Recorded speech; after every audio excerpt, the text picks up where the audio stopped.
Hello and welcome to another episode of Statford Bridge Chelsea by the Numbers. This episode is brought to you by the number five games without a win, which I've been informed has only happened 5 times in the past 20 odd years. Today, under Graham Potter, and then 3 times under Abramovich, I think kind of a while ago, but I digress. I think a lot of people are going to expect me to say that this game followed the exact same pattern as the last 4 games, where Chelsea are good in the first half and then they die physically and they fall apart in the second half and are terrible in the second half. And while it is true that Chelsea were very, very, very good in the first half and not as good in the second half, I don't think that Chelsea were bad in the second half today, nor do I think they were particularly physically bad in the second half. Like, I don't think this game in particular is a fatigue story. I think there's kind of 2 things to talk about. I think the first is the first half is up there with Chelsea's best halves all season. I think if you look by expected goal difference, it's kind of this game. It's Brighton the second half. It's the Arsenal first half. That wasn't a huge expected goal difference half, but it was a very good half. It's the Palace home first half, stuff like that. Forest, I think first half was pretty strong as well. Like there's a lot of solid chance creation halves. And I think what was particularly noteworthy about this first half is that Chelsea approached this much more similarly to how they approached, say, West Ham at the beginning of the season, where Chelsea said, okay, Bournemouth, you are maybe the best pressing team in the league. Honestly, probably the best pressing team in the league. You're going to play with the ball a little bit. And we saw a lot of 4-4-2 mid-block, and we saw a lot of really high-quality transitions from Chelsea. And unlike the West Ham game, where Chelsea did defend in a mid-block, and unlike the Liverpool game, where Chelsea did defend in a mid-block and even deeper, Chelsea did a very effective job of not letting Bournemouth get anything going in possession, where Chelsea's PPDA in the first half is something like 9, which is high, but watching it, it's not very high up the pitch. Like, it is a very clear engagement line, and there's some tracking if like they play back to the goalkeeper and things like that. And it was quite a bit of work for Jackson and Palmer, but we saw a very, very concerted effort that they were going to make Zabarni and Travers and Huijsen beat them as passers, and they could not. Their only shot of the half is off of a horrible Sanchez giveaway that Chelsea kind of scramble and ends up in like a pretty contested cutback. Meanwhile, Chelsea got tremendous transition opportunities basically at every turn, and it went the whole half. It wasn't like they did it for 30 minutes and then died off like we've seen in other games. It wasn't like crazy until they got the goal and then they stopped. It was a pretty consistent effort. Nicholas Jackson misses 2, kind of 2.5, because we'll call the header and then rebound 1 big chain. Misses some pretty big chances, and on another day, like, 1 of those goes in, 2 of those goes in, his transition that hits the post goes in. Like, there's days where we're talking about 4-0 at halftime and Jackson has a hat trick. Like that's a totally reasonable outcome that could have happened in the first half. Chelsea generate 5 big chances, 13 shots, and 2 full expected goals in the first half. That's an objectively amazing half. And I thought it was particularly noteworthy that they did so without pressing crazy high and without possessing a ton of the ball. They very much let Bournemouth do their thing. And by Bournemouth having the ball near their goal, it means you don't have it near your goal and they're not pressing you. And I think I have said that there has been some noteworthiness to Chelsea as a press breaker, Chelsea breaking presses to accelerate to go. And that's really not what these chances were. These chances were very much winning balls in midfield in the mid block and getting good transitions out of it, and then killing them on set pieces, and then being very good attacking them in the final third, where I thought both Nani Madueke especially, but both Madueke and Sancho did an excellent job of getting into the box in the first half, where Chelsea end up putting 33 touches in the box. They go for 17 in the first half, turned into 13 shots. Like it was a very, very effective attacking display in the first half. They put up 2/3 of unexpected goals on set pieces. Like it was a very, very, very effective half in every way.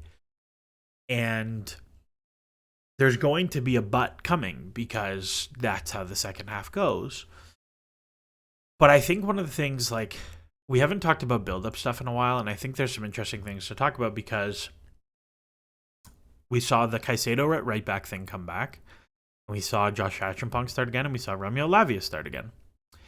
And I think what we've expected a lot is that Chelsea would build 3-2. We saw against Palace, they built 4-1.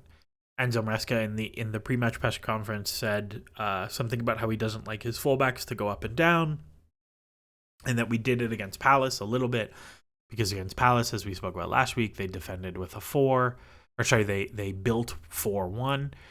And what we saw this time was something we'd seen earlier in the season, where instead of it being 3-2, Sanchez joins the back line to go 4-2 with Caicedo Lavia, and then Achampong and Cucurella as fullbacks, Sanchez and Colwill as your center backs. And we've seen Chelsea do this sometimes when teams press with one. Because when teams press with one, if you can use your keeper as the extra player, you don't really need the keeper in the goal to play back to, because one player, it's very difficult for one player to press two.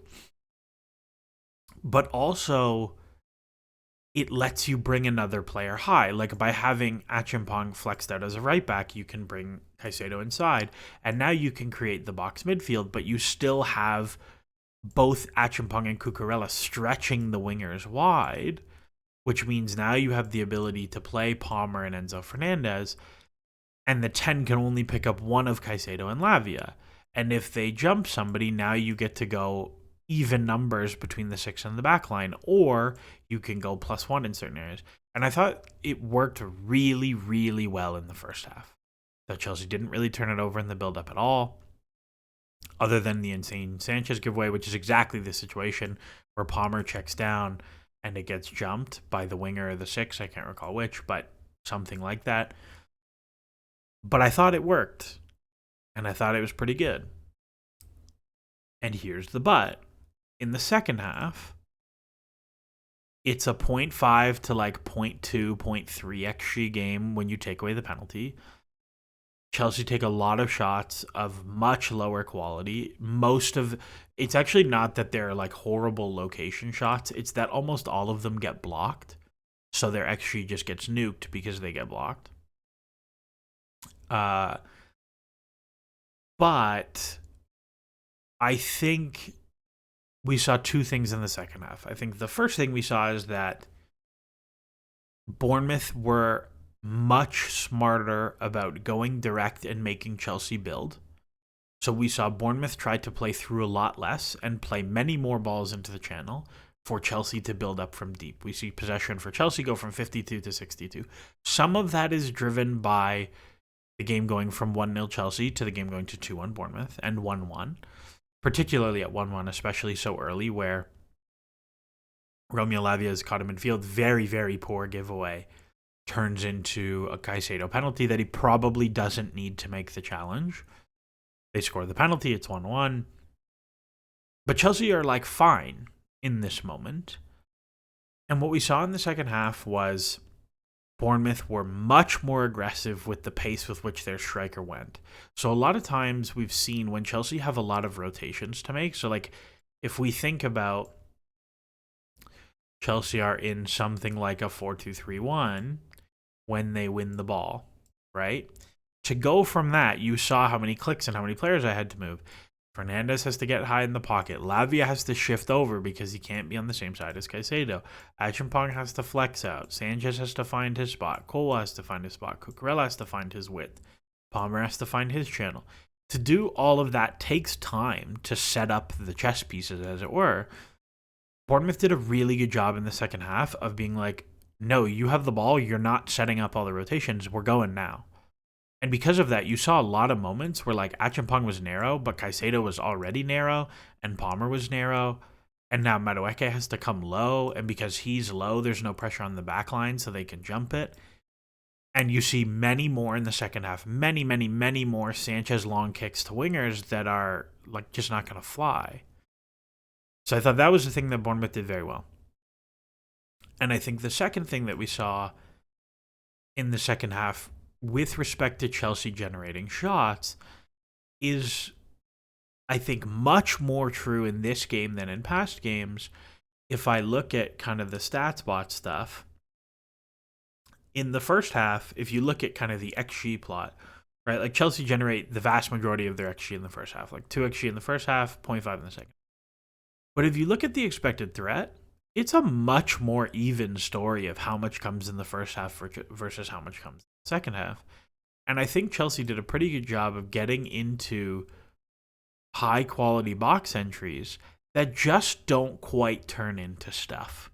Like there's a bunch of times where we get Sancho dribbling at someone in the box and it ends up in a blocked shot instead of a slip pass.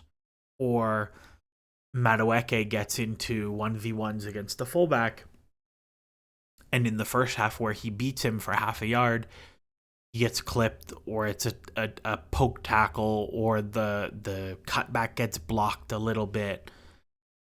And I think it's close.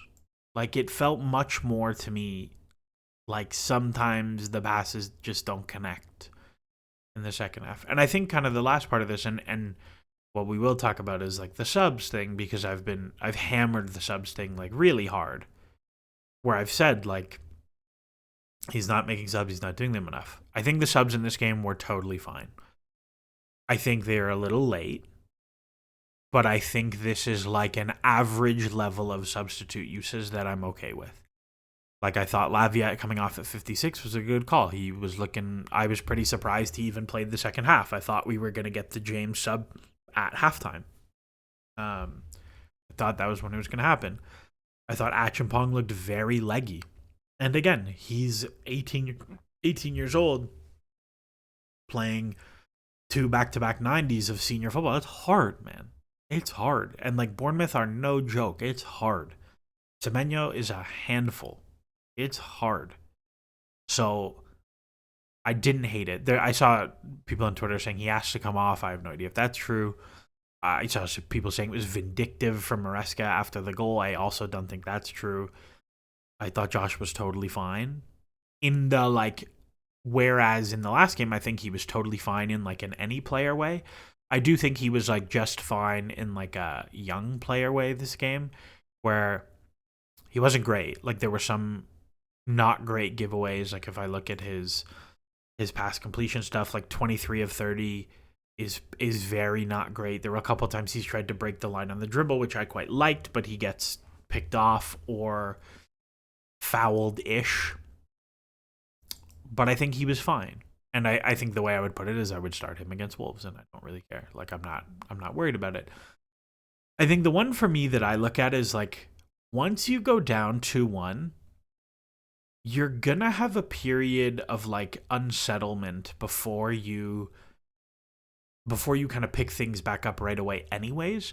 And if we think back to the substitution episode that I did a couple weeks ago, one of the papers showed us that like in the first 5 minutes after you make a sub, you don't see big effects. You actually see the smallest effects and maybe even slightly negative effects in those first 5 minutes. And maybe that's like it takes guys a few minutes to get into the pace of the game or whatever it is. I would argue that as soon as you concede, you're already going to have that. And so what I would consider is like, instead of doing this Josh Vertonghen sub right there, like let's say Josh needs to do it and you have to do that sub anyways, I would probably do Felix and Nkunku right then. And you will note that I did not say Felix and Pedro Neto, because Pedro Neto is not good at anything. So I would have brought on Nkunku and I would have brought in Felix. I don't think I would have gone Caicedo. I think I would have gone Enzo Fernandez, who had a very strange game, and we'll talk about him in a second. But I think I would have gone Enzo Fernandez, and I would have gone Jadon Sancho, not Madueke. I thought Madueke was much more comfortable physically than Sancho was. Not that Sancho, I think, was struggling that much, but those are the subs I would have made just to get another body in the box, and particular to get another body arriving at the back post from wide areas. Where it felt like there were moments today where if the wingers got into a good spot, the opposite winger was not arriving to the back post very well. But I think that's the subs I would have made. And if you look at the bench, like, other than Nkunku, like, what, am I going to bring Guiu? Am I going to bring Malagusto? Like, I don't know. Just the Nkunku one. So, like, we'll give it a 5 out of 10 on the subs, which is an improvement on the last couple weeks, so I'm not crazy mad about it. On Enzo Fernandez, there was a lot of positivity on Twitter for Mr. Enzo Fernandez. Things like FOTMob loved him from a ratings perspective. If we look at, like, the progression metrics, he moved the ball forward as a passer really well the whole game. I think all of those things are I think that's true. I think that's an accurate description of the things he did well. I think at the same time, if I want to be honest about the things he did and didn't do, like 12 passes in the final third is gargantuan. I think he did a really good job passing the ball forward, objectively true. I think at the same time, this was one of his worst ever defensive performances, and it really, really killed Chelsea. I think you look at the Semenyo goal, and, like, he's blocking the pass out wide instead of the pass into Semenyo. That's horrific. That's unforgivable as a defensive midfielder. You look at the Kluivert cutback that gets blocked at the end by Tosin. Where is Enzo Fernandez? Like, I think it's become pretty clear, and I think I can't remember if I said this on a stream or if I said it on a podcast. I went and watched the World Cup final, the Argentina-France one, over the holidays, and I was like, oh, I'm going to pay more attention to Enzo Fernandez here and see, like, what he looked like. Because I think at the time, it was like, Chelsea aren't going to buy this guy, so I wasn't paying that close attention. And it's the same problems. Like, he's very good defending things in front of him. He's very bad defending things behind him. It's consistently a problem. It's also a thing, like, Caicedo is much better at it, but it's also not a super strength of Caicedo. And it was very apparent. It was very apparent in the second half when he had to defend deeper today. And, like, these are problems you get with. And I think maybe I don't hate the decision to say, we're losing. They want to press, but they can defend deep if they have to. Let's open it up and turn this into a little bit of a track meet. And sure enough, you get high-quality Jackson shot from the edge of the box. You get João Felix winning a free kick on the edge of the box that results in the goal. And, I mean, I didn't hate the decision to open it up. Because I think when you're losing, like, risk it. Who cares? If you lose by 2, you lose by 2. Open it up and see what happens. And the last thing to talk about is the goal. We see on the goal that it's really, really, really good set piece design. I thought Chelsea's set pieces in this game were really good. Across the whole game, it's like 10 corners to 3 or 9 corners to 3, and there's more free kicks, but it's like a 1xG difference on set pieces. The set pieces were way above average expected value again. I thought the deliveries were much better. I thought the places they were targeting were much better. I think you're very, very close to a couple, like, flicked headers near post. And then the free kick at the end, if we look at the goal. If I look at the goal, like, it is a terrific screen. And Travers fully leans. He fully leans to look through the screen from Tosin and Cucurella and can't see the ball. And James puts it in a great spot, and he has no chance of saving it. It's an excellent, excellent set piece. And not that it takes a PhD to say, like, oh, make it so the goalie can't see it and then kick it where he can't get to is like, cheers. But it's a good set piece. The set pieces were really good. People have been hammering the set pieces. I can't complain. There's lots of games where Chelsea scored 2 corners today. Unfortunately, this was not one of them. So that's the game. Longer than usual on the game. But I didn't podcast over more, so it's fine. On the other side of this is, what does this mean for the season at large? Because now it's 5 games without a win. A lot of dropped points compared to last year. And the top 4 race is very, very tight by comparison. If we go pull up the old Premier League table at the end of today, oh boy, Bournemouth, Villa win versus Everton tomorrow. By the time this is out, they may have already won. Newcastle win. It's real tight between that group, kind of Villa up through Forest. It's real squishy. And on a Chelsea perspective, last year we played Bournemouth at home the last day of the season. Bournemouth had nothing to play for. Chelsea had some to play for. They were still decidedly not good. That was the game that Chelsea scored. Caicedo scored a lob from the halfway line, if you recall. Chelsea went 2-1. I thought Chelsea were generally quite good today. I think much more so than the other games in this stretch. This was a ball don't go in game. Much, much more so than some of the other games in this stretch. Last year was kind of a debacle game. Again, it's 0.6 expected goal difference. Chelsea are something like 3/4 of an expected goal difference this season when you take out penalties. I think a big thing that is very much true now is that Chelsea finished the season last year at +5 or +6 penalty difference. And this year, Chelsea are, as I pull it up, Chelsea are -3 penalty difference so far this year. And if you look at that, that's like a 5 expected goal swing between the two. That's a lot of goals. That's like 8 goals. Like that's 8 or 9. It could be 8 or 9 goals. Like that's a huge swing. You can imagine if you go through this stretch of 5 games that Chelsea have played through, Bournemouth don't get a penalty today, Chelsea win the game. You get a penalty against Palace, the weird one on Neto that doesn't get called, you win the game. Ipswich don't get a penalty to go up 1-0. What does that game look like? Forest, I don't think there were any weird ones. Everton, the Jordan Pickford one happens. And all of a sudden you're looking at this stretch very, very differently. And I think that's kind of a big thing that I want to touch on is like, I was very snippy on Twitter. I was very rude and snippy on Twitter. And like anyone who's listening to this wants to listen to this, right? Like nobody is finding this podcast and being like, I'm just going to put Statford Bridge. I'm going to give this a go. Like, you know what you're coming for. Like, you know we're going to talk about XG and you know we're going to talk about analytics. And you know, like, when you play pretty well and the XG difference is high and you lose, I'm going to say something like sometimes ball don't go in. You know this. Like, you know objectively that's what I'm going to say.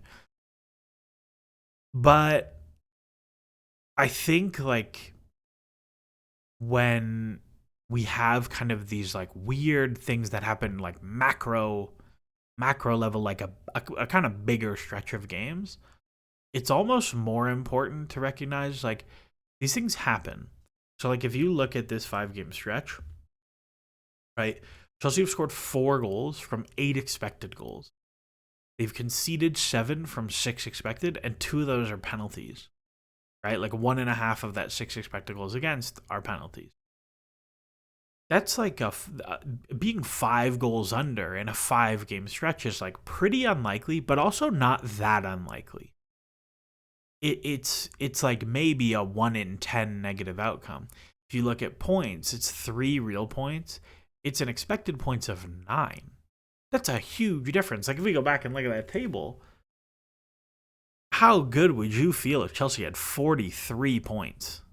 You'd be loving life right now if Chelsea had 43 points. And that's even playing as poorly as we have in this stretch of 5. And so to give you, again, considering that these things are normally distributed, this 9 points is actually like 8.5. I'm being dramatic. But like call it 9 flat. That means that Chelsea taking 15 points from these 5 games was as likely as they were to take 3, which feels insane, right? That feels insane to say. But Chelsea are equally likely to take 15 points from these set of games. Call it 13 points because of whatever. They're equally likely to take 13 to 15 points as they were to take 3 points. And when you put it that way, if Chelsea had taken 15 points, they would be top of the league right now. And, like, of course, it does not, again, you don't have to be a genius to say if Chelsea win the games, they'd have more points. Like, cheers, thank you. I appreciate this. This is like if Chelsea had scored their chances, they would have won the game. Thank you. But I do think it's important to look and say, like, hey, you know, from a results standpoint, like, these things happen over the course of the season. Somebody tweeted at me, it was Laksha tweeted me and this is what we love, tweeted me the rolling expected goals difference totals from McClockbot. Like, it's a legit blip, right? Like, it is a legitimate decline in performance over these 5 games. We will see if this continues in such a vein. We will see. My guess is it won't in the longer term. But, like, it's way better than last year. Like, we don't have to lie to ourselves here. It's way better than what we were seeing last year across the board. So I really don't think we need to go too crazy here on that front. Now, in terms of chasing pack, Chelsea are down to +6 on last year. And it's getting a little dicey. I'm not going to lie to you. I'm still pretty confident about top 4. Chelsea avoided a points deduction today, which now I think is actually critical. I think I'd said a few weeks ago that Chelsea are far enough up on their points total when we were something like 78 or 81, 78 or 79 maybe, that, like, oh, they've put enough points on the board that they're probably safe from a points deduction now, that they could eat one. And that's definitely not true anymore after this stretch of 3 points from 5 games. Like, definitely not true anymore. And so Chelsea avoid it. It's fine. We'll see what happens in the summer. We're not going to get into transfer stuff today because we're already running too long. But it's a little dicey. I think Villa and Spurs are far enough away. We're still fine. Newcastle are really the one I look at. People are going to talk about Forest because they drew Liverpool again, so they've taken 4 points from 6 against Liverpool. They got hammered by Liverpool this game. This was nothing like their first game. It was like a 3 to 0.5 XG game. There's nothing there. I am ideologically aligned that Forest are going to fall off because they're not that good. They're something like a 0 expected goal difference team. I really, truly do not think there is anything there from the Forest perspective. Yeah, +4 and they're a -3, +1. Like, I just don't see it. So I think that's it is Newcastle are catching them.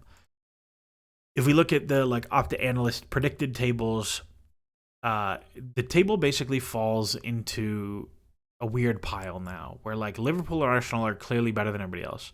And then you have City are favored somewhat ahead of the next bunch, but not a ton, right? Like, they're, like, the difference between 46 and 62, like, we saw Chelsea 3 weeks ago, we're at 90%. And I would say Chelsea are probably something like 85% now. But really what this model is saying is, like, we think these 3 teams, Newcastle, Forest, and Chelsea, are basically the same. And almost certainly why that is because of the schedule. So Newcastle have just come through a pretty... Actually, I don't know why I went to Newcastle in here. Newcastle have, like, a pretty soft rest of the way in that since Christmas, they've played Villa, United, and Spurs. United and Spurs both away. They still have City. They still have Liverpool both away. They still have Forest. They still have Palace. They still have Chelsea, but they have Chelsea at home. They have Arsenal away. Like, it's real tight. Like, if you told me that top four came down to that Chelsea-Newcastle game at St. James's Park, I'd believe you. Which is tighter than we would like, but it's there. Chelsea have a not great back half of the season. They played most of the top half of the table away from home. Or sorry, at home the first half of the season. They have City away, they have Brighton away, they have Villa away, they have Arsenal away, they have Brentford away, Fulham away, Newcastle away, Forest away. Like, that's tough. That's tough. It's a lot of away games. Chelsea have been quite good away from home, but I think that's going to be a difficult thing to keep an eye on. But I suspect is playing a pretty heavy role in these projections. I am shocked they like Forest as much as they do, but we'll see what it is. I also find it very unusual that they have a higher title percentage but a much lower Champions League percentage. It doesn't really make any sense to me whatsoever, but here we are. Anyways, we're going to wrap it up there. We're not going to talk about transfer stuff. There's like too many things going on with Nkunku and people going out. And if something happens, we'll talk about it. And Gehi and Chaloba and whatever. If something happens, we'll talk about it. Until then, we won't. We play West Ham on Monday. There will be a stream for that game. Holiday in America. And let's see. It would be very, very nice to put a win on the board. Sorry, we play Wolves, not West Ham. It would be very nice to put a win on the board. It would be very nice to do something to City. And then you've got West Ham, you've got Brighton, you've got Villa. You got a lot of games that we put points on the board last year. Let's see how they go. As always, enjoy the soccer.